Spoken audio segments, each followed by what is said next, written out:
Alright, so you're new to the game, and you're wanting to know more about Whiteout Survival, right? Well, I've been playing the game for about 97 days, and I'm 165 mil. I have some of the most expensive gear in the game, and I can give you a pretty good idea of what to expect playing Whiteout Survival. So, to start off, when you are starting out in the game, depending on what your state number is, obviously the newer players that you are more than likely in a very new state. Okay, but older states are not going to be comparable, meaning this game makes a lot of its decisions based on events. And yes, events also coincide with the server age, and there is such a thing as a server timeline, meaning you unlock things over time. You might notice the monument. The monument's going to be the first indication of this, but it's actually quite literal, and it goes across the board in the game. Like, eventually, you get access to beasts, and eventually, you get access to a fire crystal. And you get all these wonderful, wonderful things. And you might be wondering, what the heck is even all this? What about this hero? Where did you get this one? I don't see it. Okay, let me digress. All right, we have something called Gen 1, which is basically your starting generation heroes, right? So Natalia, Geronimo, Molly, Zinman. Yeah, these are all heroes in the Gen 1 rank. Now, you go to Philly, that's Gen 2. Alonzo's Gen 2. Flint's Gen 2. Okay, and then there's a Gen 3 and a Gen 4, and they're unlocked at specified times.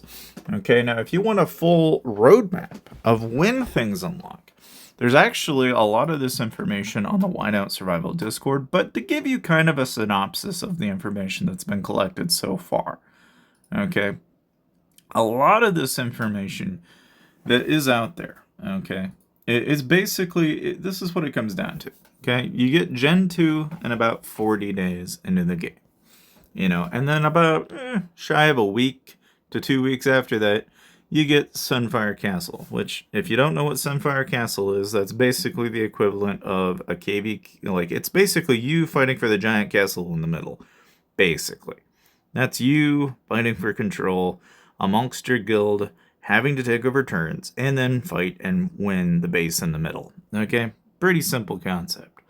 And about 2 weeks after that, you get pets. So you get those little beasts I was talking about. And roughly about 60 days into the game, you'll get fire crystals. So after about 2 months, you get fire crystal. And then about another 30 days, roughly, it's about 20 days more, you'll have state versus state, which I just recently had a video on. So you might as well check that out too at the end of this video. Then about 120 days in, so assuming SVS is over, you get Gen 3. That's in about roughly 40 days or a month and 10 days after SVS. And then stage 5 crystal upwards, you get in the 150-day mark. So roughly a month and 10 days after that, you get that. And then you get legendary chief gear at 180 days. And then you have Gen 4 at 200 days. You have Wartech Academy at 230 days, which is where you start looking into the realm of T11s and all that fun stuff. And then Gen 5 is in 280 days, and Fire Crystal 8 is in 330, and then Gen 6 is 360. And that's just what we know so far, And so the timeline itself is going to vary ever so slightly, but if you want to have an accurate depiction of what it is, you really, if you don't know what the current date your server's in, you can always just go off of this time here at the beginning in the monument, and then just subtract it from whatever the current date is, and that'll give you a pretty good idea of just how many days you are into the server, And so most information that I've provided you so far, you can find that out in the Whiteout Survival Discord. But here's what you can't find in the Whiteout Survival Discord, all right? So, for example, right, if you want to upgrade your gear to like T2, 3-star Mythic T2, this is not an easy feat. This is like $1,000+ just to get this one piece of gear, okay? If you were to get like a couple of pieces, then you're going to look at more like $2,000 pretty fast. Now, if you're wondering what's the total cost of this, I honestly couldn't tell you because this has been over the span of a couple of months, but it's easily $2,000. Okay. Now, like Fire Crystal, and if you don't know what Fire Crystal is, it's basically, you'll get it after a certain point, but you eventually start unlocking buildings. A lot of people think initially that you actually just upgrade the buildings like you've been, so you go to, FC 1, 2, 3, so far, and so on. It's not quite that way. What you do is you actually have 5 stages until you get to the next FC level. So if you think you're going to go from like level 30 to 1 and then 2 and 3, it's not quite like that. It's more like you're going to unlock with a set amount of fire crystal to get stage 1, then stage 2, then stage 3, stage 4, stage 5, and then you have FC1. So that's one thing that I think is just kind of out of the gate is a little different. Now, as far as your generations go, a lot of people were kind of wondering, what beginning heroes do I focus on? What should I focus on? Regardless if you're pay to play, free to play, what the hell do I care about? Generally speaking, you probably are going to spend most of your time working on Sergey, Patrick, if you're just joining rallies.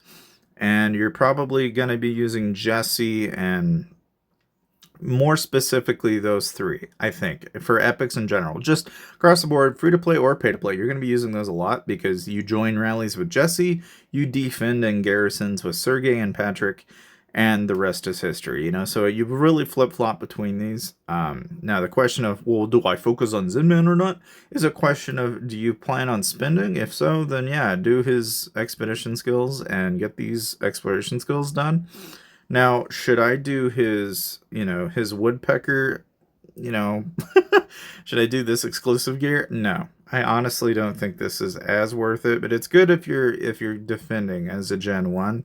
Like, it's a good skill to have. It's a good widget to have starting out, but do you absolutely need to have it? No. Like, most people should not bother with the widget on Zinman. It's probably the last thing you should ever really think about. Molly, should I be using my mythic shards on Molly? The answer is no. Should I get her Yeti Spirit exclusive when you're starting out? Yeah, probably. That's 15% troop lethality, which, if you can get it, great. If you can't, don't sweat it. This is one of those things between the free to play and the pay to play. If you got the money, great. If you don't worry about it. But I would say Molly, if anything, is an arena hero. You don't really use her for much else. In the short term, when you're starting out, she is obviously a boon to your advance. So anything that'll give you any advantage is obviously better than nothing.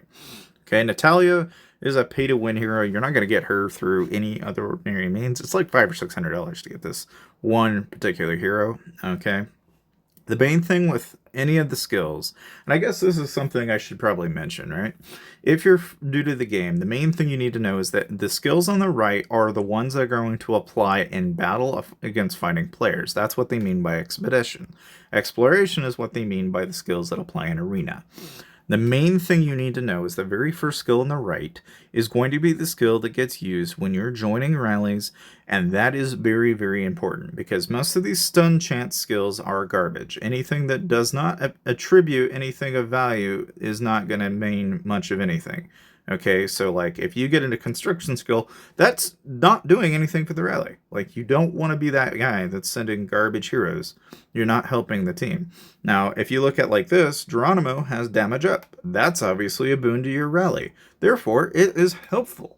Okay, and that's when you're attacking. Now, if you're defending, attack up and defense up's obviously a plus.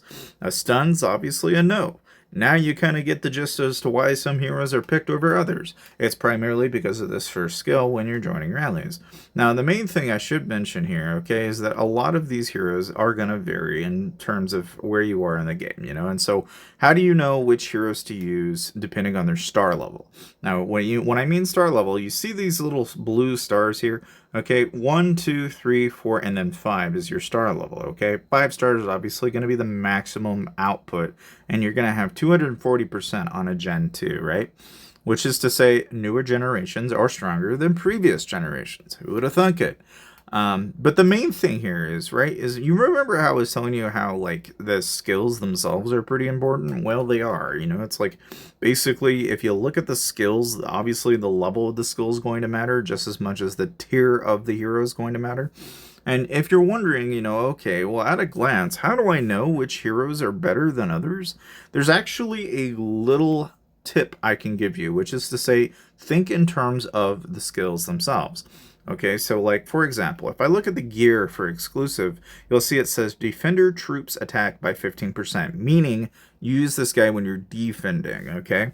But if you compare that to say someone like Geronimo, where it's rally troops attack by 15, well then you use them when you're attacking.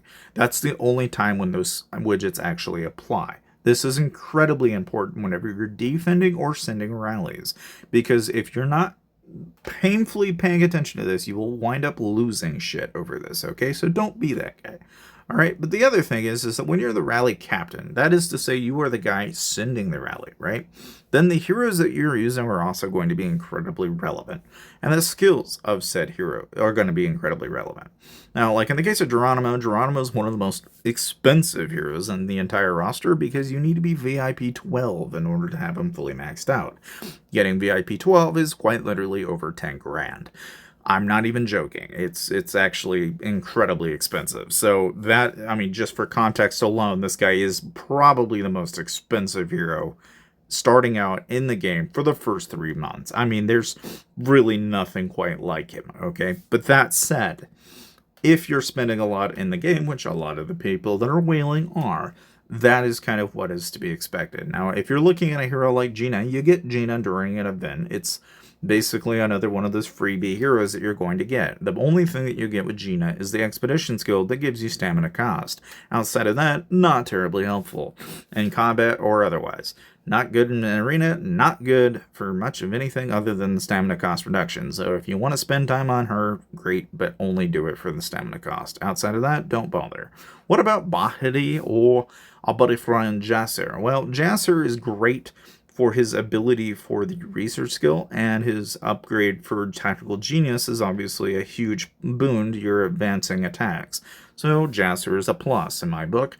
Now compared to Bahari, I see you got a damage taken down by 20%. He's more of a defense type hero to use, and his damage up is okay. If you're sending a rally, and you're a free-to-play player, then he may not be a bad choice. But generally speaking, you're usually not the one sending rallies and attacks, so don't sweat it, okay? Generally speaking, the rule of thumb for almost all heroes that I've seen, though, is that from Gen 1 to Gen 2, it's about a 10% increase in their widget, which is to say, you see how it says 50%, and then if I compare the same exact hero but a generation higher, that it says 60%, it goes up by 10%. So obviously the higher gen is going to preferably give you a better tiered damage, total. And obviously the other thing is, you see how this is 240 and the other one was 210 or 200, or not 210, my bad. But like if you look at Zenman here, you'll see it's 200. Like the main thing I'm trying to get across to you is that generation's obviously going to be better. Now, how much better? There's actually I strongly recommend going to the Whiteout Survival Discord for this kind of information, because you're going to find it all over the place. There's a stupid amount of good, useful information here that I'm just giving you just for fun. But, hey, I don't mind dumping on you, so to speak. The main thing that you need to know, though, right, in regards to actually going about, progressing in any amount, right, especially with your heroes in particular, is like with the blue ones in particular, you're probably going to be doing the gathering and the income. Starting out, you're not going to worry too much about any other skills there between Smith and Eugene and Chloris, and that's just a question of, or even Charlie, those are just the rotational heroes that you're going to use for mining income and such. When you're starting out, though, you're going to spend 99.9% of your effort probably in the growth tree. Okay, I really don't think you should be doing much of anything else. Do the growth tree. Don't be the idiot who goes in, does all the battle tree. Go to the growth tree. Do your growth tree first, then do your battle tree. Okay, you're going to save a lot in the long run because you're saving on construction speed, you're saving on research speed. It's just a stupid boon to you not to do that. It would be dumb. Okay, obviously, yes, you can go through the economy tree, get your gathering, get your resource production speed. So be it.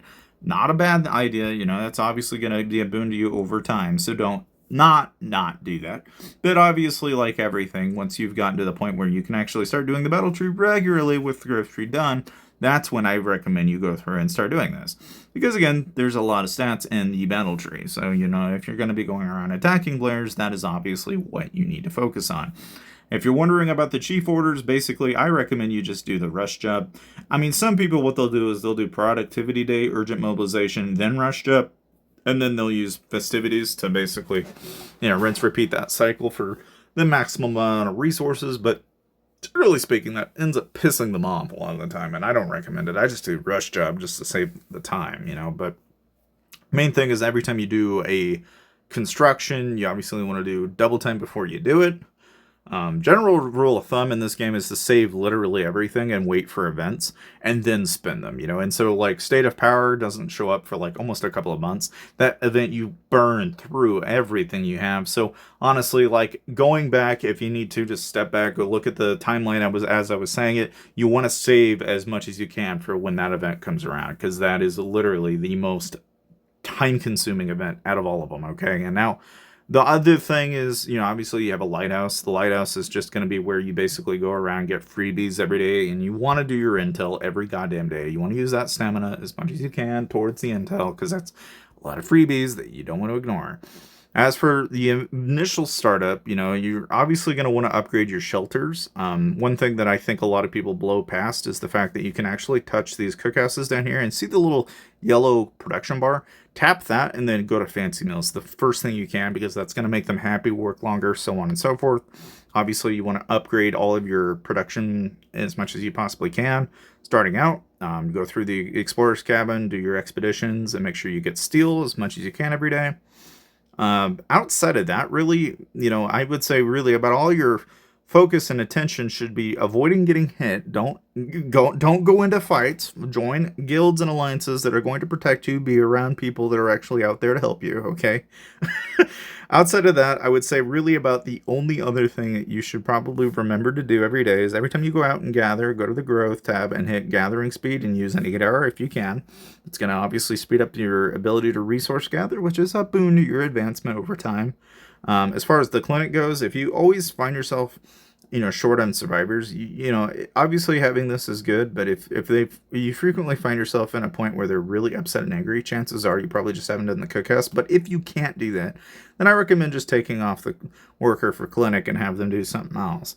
And that's assuming you're short on workers. If not, don't sweat it, but outside of that, as far as the happiness bar goes, it's really just a matter of going to your suggestion box and just making sure that they're happy and pleased and not pissed off. As far as arena goes, the main gist with arena, and again, I can't really give you an example here, unfortunately, but like a lot of the rotations are basically 2 imp, 2 of either lancer or marksman. Very rarely will you see someone do 3 imp or 3 marksman or 3 lancer. Okay, it's always 2 of one type and then 1 that they don't focus on. Okay, and obviously if you don't know the rules of the game, basically infantry beats the well, here, let me show you where you can even look that up. So go to details, all right, or train, doesn't matter which, and you can actually see what the initial stats are of each troop, and then you can even look at the skills, as you can see. Now, a lot of this is pretty helpful because obviously if you have different tier troops, yes, higher tier troops do better. Question that comes up from time to time is, do I promote troops or do I train the highest tier that I can? Obviously, if you can promote, great, do it. Get to the highest tier possible and do not try to have a bunch of small, weak unit troops. You want the highest tier possible at all times, because if for any reason your infirmary gets full, the ones that are weakest are going to wind up in there and you wind up losing your high tier troops. So don't be that way. Don't be dumb. Outside of that, your garrison wall, if you want to know what to put on your wall, put the defensive heroes. As I mentioned, the widgets, that's these heroes. You want them up on there, but obviously use the highest tier you have available to.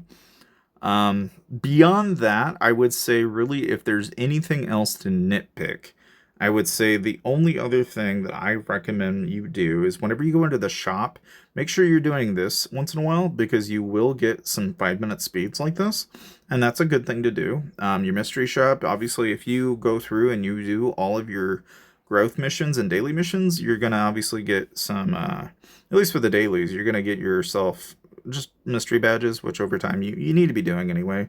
So make sure you do your mystery missions.